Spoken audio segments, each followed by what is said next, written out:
أعوذ بالله من الشيطان الرجيم بسم الله الرحمن الرحيم أعوذ بالله من الشيطان الرجيم بسم الله الرحمن الرحيم والله بارئ الخلق والخلق كلهم إمام له طوعا جميعا وعبدوا إمام له طوعا جميعا وعبدوا adúfin ní kí ọlọ́run ọba ńlá wallahu bari'ul khalqi ọba tó ṣẹ̀dá gbogbo nǹkan pátápátá àti tí mí àti tí ò ní ọlọ́run ló ní gbogbo ẹ̀ àti kí ọlọ́run náà wal khalqu kulluhum imamu lahu ẹ̀tọ́ wa ní láti kí ọlọ́run láti jọ́sìn fún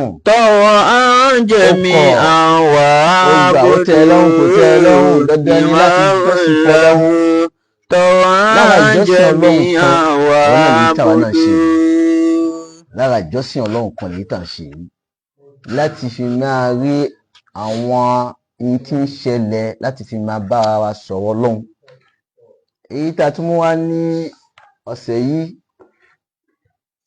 ọlọ́run ṣàlékún ìkẹ́ àti ìgẹ̀ fún ànábì wa Muhammad sallallahu alayhi wa sallam gbogbo àwọn ẹni ọlọ́run tó ti lọ dákun bá wa ṣàlékún ìkẹ́ wọn àmín àwọn tó ń bẹ láyé tá ń lo ìjì wọn lọ́wọ́ Olúwa dákun jẹ́ àárẹ̀ ni wọ́n lò àárẹ̀ ní ìjì wọn dúpẹ́ báwa gbà ní ìpamọ́ ẹ̀ báwa àlùmọ̀dí wal-madrasa khalifatul khaliyyin Olúwa dákun jẹ́ àárẹ̀ wọn pẹ́ àmín ọlọ́yà ànábì wa Muhammad sallallahu alayhi wa sallam. àǹfààní ọ̀rọ̀ tí àwa mú wá lónìí tó máa jẹ́ àǹfààní fún wa nípa in tí ó tún máa jẹ́ ẹ̀kọ́ lára ń ta fẹ́ sọ yìí òun náà ni à ń pè ní àtàáwùnà kí là ń pè ní ìran ara ẹni lọ́wọ́ kí là ń pè ní ìran ara ẹni lọ́wọ́ àtàáwùnà tí tàáwùnà bá ń bẹ láàrin àwọn mùsùlùmí olùṣèlú pọ̀ nù wá bẹ́ẹ̀ ni tí ìrànlọ́wọ́ bá ń bẹ ìran ara ẹni lọ́wọ́ bá ń bẹ ní àwọn mùsùlùmí tá a mójútó dáadáa bó ṣe jẹ́ ká mójútó olùṣì ò ní pọ̀ nínú àwọn mùsùlùmí olùṣì kò ní pọ̀ nínú àwọn mùsùlùmí. nínú àyá Al-Qur'ani kan tọ́lọ́run ti sọ pé ta'awanu 'alal birri wat-taqwa wala ta'awanu 'alal ithmi wal 'udwan. àyá yẹn lásán bí yẹn bá tọ́ dáadáa gbogbo ẹni tọ́lọ́run bá kẹ́ yóò mọ̀ bẹ́ẹ̀ wípé ó jẹ́ kó máa ṣàánú. ó ní ta'awanu 'alal birri ó ní ẹ̀rù ra yín lọ́wọ́ lórí ìṣe dáadáa 'alal birri wat-taqwa àti ìpáyà ọlọ́run ọba ẹni tó bá bẹ̀rù ọlọ́run ló lè ràn yàn lọ́wọ́ tí èèyàn bá jẹ́ olùbẹ̀rù ọlọ́run ó lè ràn yàn lọ́wọ́ ìrànlọ́wọ́ kárí mi ló máa ṣe ó ní ṣe ìrànlọ́wọ́ ti tọ́ pé mo ràn lágbájá lọ́wọ́ mo ràn lọ́wọ́ torí tọ́lọ́run tó bá jẹ́ olùpáyà ọlọ́run yẹn lè dúró. kò dẹ̀ sí ọ̀nà tí èèyàn lè gbà ràn yàn lọ́wọ́ kì í ṣe wọ́n lè kan láti lè ran ara lọ́wọ́ ìyẹn fi làákàyè ràn yàn lọ́wọ́ kì í ṣe wọ́n lè kan. Ànábì Mùsá alayhi salam òun náà béèrè ìrànlọ́wọ́ yẹn lọ́wọ́ Ọlọ́run látara ọmọ ìyá rẹ̀ tí ń jẹ́ Harun. A'udhu billahi minash shaitani rajim. Bismillahir rahmanir rahim. Naam. Wa akhi Harun. Wọ́n lọ́wọ́ fún mi ní ọmọ ìyá mi tí ń jẹ́ Harun. Wa afsahu minni lisanan fa arsilhu man yaridi an yusaddiquni. Ó ní fún mi ní ọmọ ìyá mi tí ń jẹ́ Haruna. Huwa afsahu minni lisana tó ń pé ó mọ̀ wọ́n sọ jù mí lọ ó sì dá láwọn tó ń pé Ànábì Mùsá ẹni tó ń ká lòlò lòun àwọn rẹ̀ lọ ó wá bẹ lọ́hùn pé Ọlọ́hun fún mi ní ọmọ ìyá mi tí ń jẹ́ Haruna kó lè bọ́n ìṣiṣẹ́ ìjẹ́ṣẹ́ rẹ Ọlọ́run tó mo fẹ́ ṣe.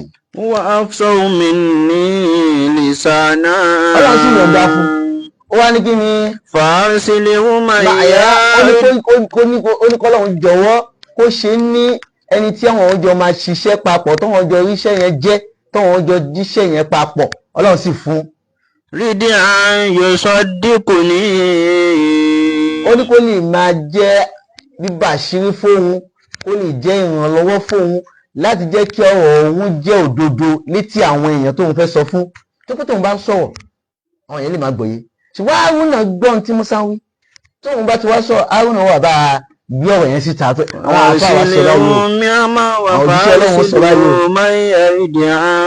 yóò sọ dínkù ní àkàfò àyíkàzèbó. Anábìsá ní pé dájọ́ yìí mi ń bẹ̀rù pé kọ́wọ́n yẹn wọ́n bá pè mí lórí wọn látara ṣé ẹ̀rọ lọ́wọ́ tí mo fẹ́ jẹ́ yẹn. Inni akhafu. Ọlọ́run sì yọ̀ǹda fún Ànábì Musa alayhi salam ṣé wọ́n náà kan nìyẹn tóun náà gbà láti wá ìrànlọ́wọ́ lọ́dọ̀ Ọlọ́run. Ọlọ́run sì fi ọmọ ìyá rẹ̀ ṣe olùrànlọ́wọ́ fún. Kì í ṣe owó nìkan la lè fi ràn ọ́ lọ́wọ́. Làfáà kan wá sọ fún wa pé mí ní ó ní nínú ìtumọ̀ ń ta lè fi ràn ọ́ lọ́wọ́. Làfáà fẹ́ ṣàlàyé fún wa. Minha ihanatul muslimina fi qada'i hawaijihim. Ó ní nínú ẹ̀ ní wípé ìran àwọn mùsùlùmí lọ́wọ́ nípa wípé báwo ni bùkátà àwọn ṣe fẹ́ bíyá lọ́wọ́ ìwọ tọ́lọ́hun kẹ́ tó jẹ́ bọ̀ọ̀kì nínú Islam tó jẹ́ ẹni tọ́lọ́hun kẹ́ nínú Islam gbogbo wọn yín bẹ́ẹ̀ báwo ni ìrànlọ́wọ́ yẹn ṣe fẹ́ jáde látọwọ́ yín sọ́wọ́ mùsùlùmí láti bá wọn yanjú wọn bùkátà wọn tó yí pé ẹ̀yin tẹ́ jẹ́ bọ̀ọ̀kì nínú Islam tọ́lọ́hun dá yín lóhùn tọ́lọ́hun fún yín lọ́lá tó fún yín lówó security ti pọ̀jù fún yín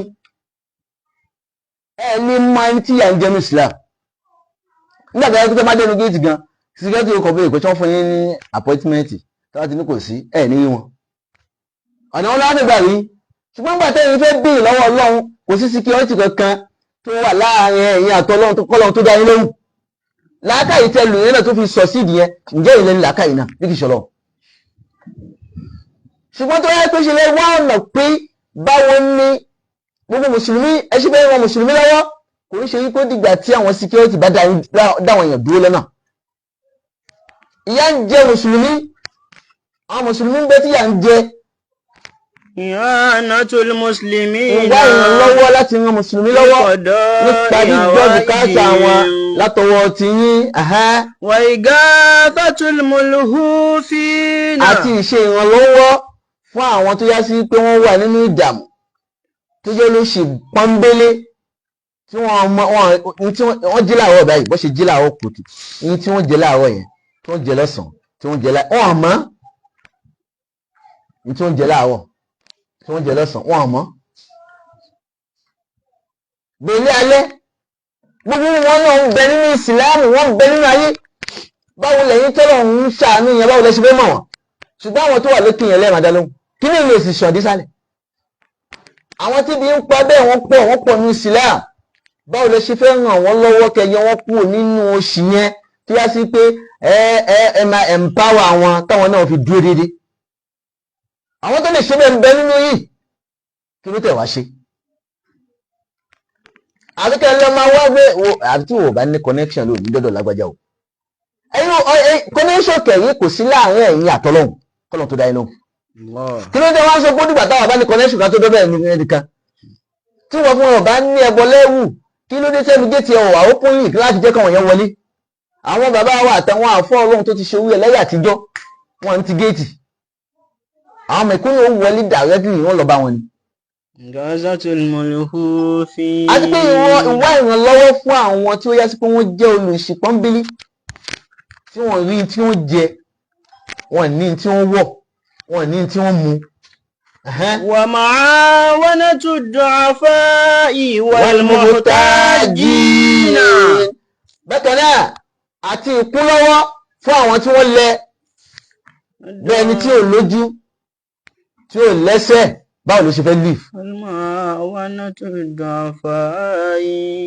àti àwọn tó yẹ sí pé wọ́n bùkátà láti ṣe nǹkan kan tí wọ́n sì nágbára bùkátà yẹn bí ẹni tó fẹ́ fẹ́yàwó kò sì níṣẹ́ lọ́wọ́ ó ń bẹ ní Islam, ó ń bẹ ní àwọn mùsùlùmí, ó ń bẹ ní àwọn mùsùlùmí wallahi, ó ń bẹ bẹ́ẹ̀. Ó fẹ́ fẹ́yàwó ṣùgbọ́n òun bẹ́ẹ̀ pé tóun bá fẹ́yàwó kí ló wọ́n fi bọ́ ẹnu ara òun bèlé ìyàwó tóun fẹ́ ká má sọ̀kọ́ ọmọ tóun fẹ́ bí. Torí náà ó ṣe kú ó yà dúró lọ́wọ́ ara rẹ̀ pé ẹjẹ́ ń dúró kí tiẹ̀ máa wo tọ́lẹ̀ ìfẹ́ ṣe ná kó má kọjá yàrá òun. Ṣùgbọ́n ẹni tẹ́lẹ̀ ṣèrànlọ́wọ́ yẹn ẹ̀ ń bẹ ní ìsìláàmù ṣùgbọ́n síkírẹ́tì yìí ti pọ̀ jù kò jẹ́ kẹ́ lè mọ̀ ta ni àwọn tí nǹkan yìí mẹ́tọ́ sí. Àwọn tó yẹ sí pé wọ́n bùkátà láti ṣe nǹkan kan tí wọ́n sì kápá àti ṣe nǹkan yẹn Islam ní ká ràn wọ́n lọ́wọ́. Àwọn tí wọ́n lẹ Islam ní ká ràn wọ́n lọ́wọ́. Àwọn tá a lè ràn lọ́wọ́ nìyẹn ní Islam ṣùgbọ́n ní tá a lè gbà ṣe ìrànlọ́wọ́ yẹn náà ń bẹ́ẹ̀lẹ̀. Gbogbo àwọn àfáà ńláńlá àwọn tó wà ní pòsì ńláńlá tẹ̀ mú lé lọ́wọ́ yẹn kò ṣàn dísàlẹ̀ tẹ́yìn bá fẹ́ kó dísàlẹ̀ owó àwa tá à ń sọ̀rọ̀ yìí sí àìmọye àwọn ọmọ àwọn òbí kan tá a mọ̀ pé ìyà ń jẹ wọ́n gan ní Islam. Àwọn ọmọ òrukàn ìyà ń jẹ wọ́n gan ní Islam. Bẹ́ẹ̀ bá ti kàn sáwà àwọn òdòdó wọn ṣùgbọ́n yìí náà ní ṣe àwọn tó wà lókè ẹlẹ́ máa fún pé ẹ bá fún àwọn mùsùlùmí tó bá ti dókè yẹn kẹ yóò ṣe rámú síbẹ̀ ni rámú ni yóò ṣe kò ní dísàlẹ̀. ẹ sì ní ẹ̀ ń ṣe ìrànlọ́wọ́ ìrànlọ́wọ́ yẹn kò tí ì dojú àmì tó ti Islam sọ. Kò tí ì dojú àmì tí Islam sọ. Bákan náà ó ní wàmọ̀wáṣátùl mọ̀lúhúfínà. Àti pé ìmáa ṣe dọ́gbadọ́gba láàrin àwọn olùṣe Ọlọ́run pọ́nbélé láwọn tí wọ́n rí tí wọ́n jẹ tí wọ́n rí tí wọ́n mú tó bá pàdé wọn ẹ ṣe dọ́gbadọ́gba láàrin wọn láti ṣe ìkúnlọ́wọ́ fún wọn láti ṣe ìrànlọ́wọ́ fún wọn. Ẹ má ṣe pẹ̀lú àrẹ̀yàrù kárí mi tó pé mo mọ lágbájá rí tó pé mo mọ tẹ̀mẹ̀dú rí torí náà ní ṣe ilé ní àmọ́ wọn lè rí. Gbogbo nǹkan yẹn pẹ̀lú tí ó fà á tí ìsìláàmù fi ń jò láì mọye àwọn ààyè. Ó pẹ̀lú tó fà á tí ìsìláàmù fi ń jò. Fàfil masnad an sahal bun Hanif. Ó ń bẹ nínú masnad tó jẹ́ àdísì Ahmad bin Hanbal. Wọ́n náà wá látọwọ́ Sahal ọmọ Hanifi. Wọ́n wá látọwọ́ Sahal ọmọ Hanifi. Qala Rasulullahi sallallahu alayhi wa sallam. Qala Rasulullahi sallallahu alayhi wa sallam. Ó lè jíṣẹ́ Ọlọ́run sọ báyìí, kọ́lọ̀ ń ṣe ká tọ́lá fún ọ̀rọ̀ tá Ànábì wa Muhammad sọ́yì sallallahu alayhi wa sallam. Ó ní àwọn nǹkan mẹ́ta kan bẹ tí yá sí pé bí yẹn bá lè mójútó mẹ́tẹ̀ẹ̀ta yẹn dáadáa fúnra rẹ̀ Ànábì wá ṣàlàyé àwọn rìwọ́ọ̀dù tí ń bẹ fún ẹni yẹn tọ́lọ̀ wọn fún. Man aana mujahidan fi sabilillahi. Ànábì yẹn ní bá lè ṣe ìrànlọ́wọ́ ìkúnlọ́wọ́ fún ta ni mujahidan fi sabilillahi. Fún àwọn tí wọ́n ń gbìyànjú sójú ọ̀nà tọ́lọ́hun. Ọ̀nà wọn ń gbà gbìyànjú sójú ọ̀nà tọ́lọ́hun. Ẹni fẹ́ kọ́ mọ́ṣáláṣí sí tó ṣe foundation tí ò sì wó fi kọ́. Islam ní ẹ̀ràn lọ́wọ́ ẹ bá kọ́. Àwọn ilé kéwú kan ń bẹ tí Islam ń jò ń bẹ tí wàhálà àìlówó lọ́wọ́ àìrí fi tẹ̀síwájú ń bẹ tí ń dà wọ́n láàmú bá a ṣe ń sọ̀rọ̀ yìí. Àwọn mọ́ṣáláṣí kan ń bẹ tí wọ́n wá báwo ni wọ́n ṣe fẹ́ kọ́ bá a ṣe ń sọ̀rọ̀ yìí. Wọ́n tó rò pé òun ṣe yẹn náà ó tí ì ṣe débi àwọn tá a sọ yìí.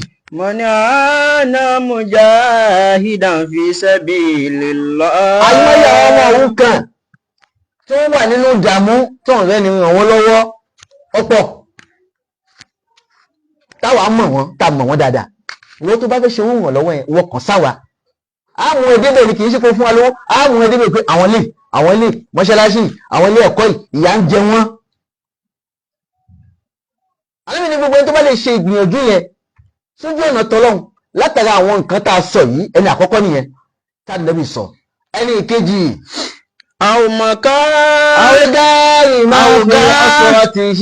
àwògárì fi usratihi. Ó ní àwògárì máa fi usratihi.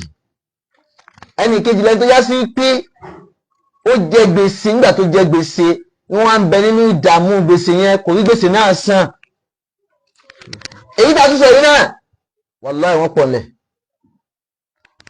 ọ̀pọ̀ lọ́tún ọ̀pọ̀ lósì tí ẹ gbèsè náà fi ń ní. ọ̀gáàrì máa ń fi ọ̀ṣọ́tì. wọ́n sì ń tún wọn san ó wá kó dààmú bá wọn.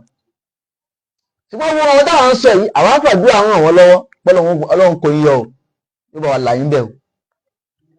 àwọn ènìyàn gbogbo ẹni tó bá lè gbìyànjú láti ṣe ìkúnlọ́wọ́ yẹn kó san kó bá wọn owó àwọn èèyàn bẹ́ẹ̀ kó bá wọn san gbèsè wọn tó yọ wọn kúrò ní ìnira. àwọn màkàtìbà fi rọkìbàtì. ẹlẹ́ẹ̀kẹta tá Nábì sallallahu alaihi wasallam ọlọ́run ni ẹni tó yá sí pé màkàtìbà fi rọkìbàtì. àwọn á fi sí àhámọ́ kan bí ó ṣe nǹkan kan tó yá sí pé nǹkan yẹn ò lẹ́tọ̀ọ́ lóòótọ́ wọ́n sì tì mọ́lé ìwọ wá wá ọ̀nà pé ẹni tó ń tì mọ́lé àfi kí n túlẹ̀ ìwọ wá gbìyànjú láti wá ọ̀nà ó sì tú ẹni yẹn lẹ̀. alẹ́ ní gbogbo ẹni tó bá lè máa ṣe irú nǹkan mẹ́tẹ̀ẹ̀ta tá a sọ yìí àkọ́kọ́ ni pé mujahida fi sabilillah gbogbo ilé ọlọ́run tí ìsìláàmù ń dè mbẹ̀ pátá gbogbo ilé ọlọ́run ilé kéwù ni ilé ìwé ni ọmọ òrukàn ni gbogbo owó ẹ̀ bẹ́ẹ̀ tó ń gbé gbogbo àwọn tá a ti ṣe irú nǹkan tá a sọ yìí ẹ tún máa gbìyànjú sí dáadáa o wọ́n tó pé àyè tá a ṣe yìí náà àwọn náà ti ṣe ìsìláàmù sọ wá pé ká ṣe kó pọ̀ ni tó bá àmọ́ ìtọ́lọ́run ó sáìn yẹn àmọ́ ìtọ́lọ́run ó sáìn yẹn wọ́n gan ọmọ ìtọ́lọ́run ó sáìn gbogbo ẹni tó bá lè máa ṣe ìgbìyànjú yẹn sójú ọ̀nà tọ́lọ́run wọn bá tàbí ẹni tó bá yẹ sí pé ó tún ràn àwọn èèyàn lọ́wọ́ tó ń yọ àwọn èèyàn kú nínú gbèsè tí ń bá wọn san gbèsè wọn ẹlẹ́ẹ̀kẹta gbogbo àwọn tí wọ́n tì mọ́lé ó gbìyànjú láti yọ wọ́n jáde alẹ́ ni gbogbo ẹni tó bá ti lè wà lóhun owó àwọn ipò mẹ́tẹ̀ẹ̀ta tá a sọ yìí. àdọ́láhùnláhù fi dìlì yìí. alẹ́ ni ọlọ́run wọ́n fi ìjì rẹ̀ bo owó àwọn èèyàn àwọn tá a sọ yìí ọlọ́run ó fi ìjì rẹ̀ bò wọ́n nínú ìjì ọlọ́run ọba ni. àdọ́láhùnláhù fi dìlì yìí. yawma la dilla illa dilluhu. ọjọ́ tí wọ́n fi ń pín kò ní sí ìjì kankan mọ́jọ́ náà àyàfi ìjì ọlọ́run ọba. yawma la dilla illa ọjọ́ ìlànà méjì kò yẹn ọjọ́ tí wọ́n fi ń pín tọ́lọ́n bá ní ìyá gbogbo yẹn dìde ẹ wá ṣe ìdájọ́ yawmal kiyama ọjọ́ ìdúró ẹ wá gba ìdájọ́ yín ẹni tí apá rẹ̀ bá ń bẹ ní Kútọ́nù torí rẹ̀ bá ń bẹ ní Jọ́ọ̀sì tẹ́sẹ̀ rẹ̀ ń bẹ ní Jẹ̀bú-Òde yóò sì parapọ̀ lẹ́sẹ̀kẹsẹ̀ kò sí gbogbo ibi tí pàtì yẹn lè wà láyé yóò parapọ̀ ẹni tó já látòrí pléènì tó já wẹ́lẹ́wẹ́lẹ́ gbogbo ó parapọ̀ lẹ́sẹ̀kẹsẹ̀ tó bá dọjọ́ náà gbogbo wa máa sáré lọ síwájú ọlọ́run ọba láti lọ gbàdájọ́ ohun tá à ń wò yìí yóò wá sí ibi ọpọlọ àwọn èèyàn yóò wá máa hó ọpọlọ yẹn bí omi gbóná àwọn èèyàn máa pariwo ó ń ta àwọn ohun àwọn níjọ́ náà ṣùgbọ́n Ànábì wa Muhammad sallallahu alaihi wasallam ó ní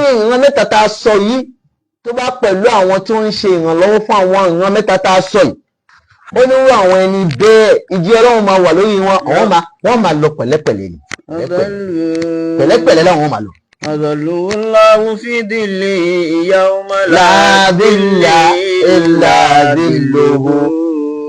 lọ́jọ́ bí yásí pé kò ní sí ìjì kankan náà jọ́nà àyàfi ìjì ọlọ́run yóò wà lórí wọn tí wọ́n máa lọ jẹ́jẹ́ látara àwọn ń ta sọ yìí tó bá lè gbìyànjú láti ṣe ìrànlọ́wọ́ náà fún gbogbo àwọn nǹkan tá a wí ẹ gbìyànjú ẹ béèrè káàkiri ẹ béèrè káàkiri ẹ má dúró lórí gbogbo àwọn tó wà lókè bíi tí tẹ̀ ń fún yẹn ẹ má dúró lórí tiwọn nìkan ẹ béèrè káàkiri pé àwọn ilé kí wo ni ìyà ń jẹ ní Islam àwọn mọ́ṣáláṣí wo ni ìyà ń jẹ ní Islam àwọn àdúgbò ń bẹ tó yẹ pé wọ́n lọ dá Islam kalẹ̀ ń bẹ mùsùlùmí ò sí ń bẹ tẹ́lẹ̀ wọ́n sì dá Islam wọ́n sì gbé mọ́ṣáláṣí yẹn wà mẹ́ẹ̀dì sí wọn tí ì parí ẹ̀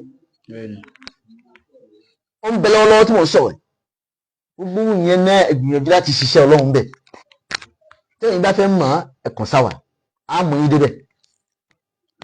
láfọ̀ ọ̀jọ̀gbọ́n kan wá sọ wípé inna ta'awuna quwwatun ulwiyatun. bàbá ní inna ta'awuna ó ń dájọ́ yìí tá à ń pè ní ìrànlọ́wọ́. Inna ta'awuna. Láyé yìí tá à ń pè ní ìkúnlọ́wọ́. Inna Èyí tá à ń pè ta'awuna. ní tó ń jẹ́ ìrànlọ́wọ́ pé a fẹ́ ràn yàn lọ́wọ́. Inna ta'awuna. Gbogbo ẹ̀tàn Ulwiyatun. ó ní kó wà agbára ni o. Quwwatun ulwiyatun. Agbára kan tó jẹ́ sí pé ulwiyatun ó ga. تبني الرجال وتبدع الأشياء. تبني الرجال وتبدع الأشياء. ó ní ìran ara ẹni lọ́wọ́ yìí تبني الرجال الرجال. ní máa ń mọ ọmọ ènìyàn ni o. تبني yóò mọ bẹni tó الرجال. yí ilẹ̀ ogun wọn ṣe foundation lẹ̀ wọ́n ò rẹ̀ ká ẹni tó nílẹ̀ yìí kò tí ì kọ́ ni wọ́n ní kò sówó lọ́wọ́ rẹ̀ ni. تبني òun wá múlẹ̀ الرجال. yẹn ó wá kọ́ ní duplex ó wá fọ́ ní ìṣe ẹ̀ ó kún ó paint ẹ̀ ṣẹ̀kú táwọn yẹn bá yọ ní ká ká ló kọ́ ilé tó tó yìí bí lè ṣe fáìn tó. bẹ́ẹ̀ náà ni ìrànlọ́wọ́ ṣe máa ń mọ ọmọ ènìyàn. تبني الرجال ọmọ ènìyàn tí wọ́n وتبدع dámọ̀ nǹkan kan tẹ́lẹ̀ tó yá sí pé ayé ò dámọ̀ tí wọ́n bá kì í mọ́lẹ̀ tó ràn lọ́wọ́ bóyá fún níṣẹ́ pé ẹ̀yà abẹ̀ sí ní ṣiṣẹ́ kó wọn máa rówó kó wá mẹ́nítọ̀ rẹ̀ máa fúnyàn lówó pé gba owó wọn tó fi jẹun òun tí ì kọ́ bó ṣe fẹ́ pẹja ẹja lóyún fún وتبني bóun ṣe máa pẹja tóun náà fi wà láyé ara rẹ̀ ni تبني tó ní wọ́n máa kọlẹ̀ fún ilé rẹ̀ الرجال mọ́. وتبدع الأشياء. تبني الرجال وتبدع الأشياء. ìrànlọ́wọ́ máa ń mọ ọmọ ènìyàn ni o yóò wá sọ ọmọ ènìyàn di ẹni tí àwọn èèyàn máa recognize وتبدع ẹni tí wọ́n mọ̀ tẹ́lẹ̀tẹ́lẹ̀ ìrànlọ́wọ́ wá sọ di ẹni tí wọ́n máa mọ̀ pé lágbẹ́já ní bọ̀ yìí lẹ́ni tí wọ́n mọ̀ lánàá tẹ́lẹ̀tẹ́lẹ̀. وتبدع الأشياء ìrànlọ́wọ́ máa ń jẹ́ nítorí ẹsẹ̀ pé ó máa ń bẹ̀rẹ̀ ó máa ń tètè ń bẹ̀rẹ̀ nǹkan kíákíá ni tí ìrànlọ́wọ́ bá dé sí mọ́ṣáláṣí kan tí wọ́n ti àbádàn rẹ̀ tipẹ́ ẹ̀yìn pé yóò yí padà láàrin ìṣẹ́jú kan ni. تبني الرجال وتبدع الأشياء. تبني الرجال وتبدع الأشياء. tí ìrànlọ́wọ́ kan bá dé sí ẹ̀kọ́ kan àmọ́ tí òwúrọ̀ kan àwọn ọmọ òrukàn kan ló gbọ́n àwọn ọmọ ẹ̀yìn ònóbì ni àwọn ònóbì wọn sì lẹ́yìn tó lè fìdí wọn wọ́n sì kì í mọ́lẹ̀ from nursery primary secondary university ó tún mú lọ lé kíw ìdárí ìtìdáyíyà ìdárí tànàwíyà. وتبدع الأشياء. kí wọ́n làwọn èèyàn máa dára pé èèyàn lọmọ tí ń bọ̀ yìí o. تبني الرجال وتبدع الأشياء. wọ́n máa sọ ọmọ ènìyàn di ẹni tí àwọn ayé ó máa mọ̀ ni. ìrànlọ́wọ́ yóò máa sọ ọmọ ènìyàn di ẹni tí ayé ó máa mọ̀. torí náà gbogbo èyí tẹ́ jẹ́ bọ̀ọ̀kì nínú Islam tẹ́ jẹ́ lówó nínú Islam ẹ dákun gbogbo tá à ń sọ yìí Islam yìí ń jò láwọn àyè kan ó ń jò bẹ́ẹ̀ ni wàláì ó ń jò láwọn àyè kan o tó kó kìtẹ́ yìí wà yẹn kò jẹ́ kẹ́ ẹ mọ̀ tẹ́ bá wá sọ́wọ́ sàlẹ̀ ń bí àwọn ojú rẹ̀ fún yín pé ibi tí Islam ti ń jò yìí tí Islam ti ń jò yìí sọ kẹ́ fún wa lówó ẹ̀yin kò pè wá ká lè pè yín ṣàkíyèsí pé ibi tó ti ń jò yìí kẹ́yìn náà lè pẹ̀lú ẹni tí ó ti jèrè lọ́dọ̀ lọ gẹ́gẹ́ bí àdìsá nẹ́bùwà Muhammad sallallahu alaihi wasallam kẹ́lẹ́ pẹ̀lẹ́ tó máa bẹ ní ìjì lábẹ́ ìjì ọlọ́run ọba láti kìámà ọlọ́run èyí tá a sọ yìí ọlọ́run má ṣe ní ìbàlẹ́jọ́ ogún fún wa o. àmín. ọba tó ti ń fún wa sọ látẹ̀yìnwá èyí tó tún fún wa sọ yìí má ṣe ní àsọmọ fẹ́ni kọ̀ọ̀kan wa. àmín. èyí tẹ̀ ń gbọ́ wa náà má ṣe ní àgbọ́mọ fún wa o. àmín. lẹ́yìn nẹ́bùwà Muhammad sallallahu alaihi wasallam. la hawla wala quwwata illa billahi subhana rabbika rabbil izzati amma yasifun wa salamun ala al-mursalin alhamdulillah walhamdulillahi rabbil alamin.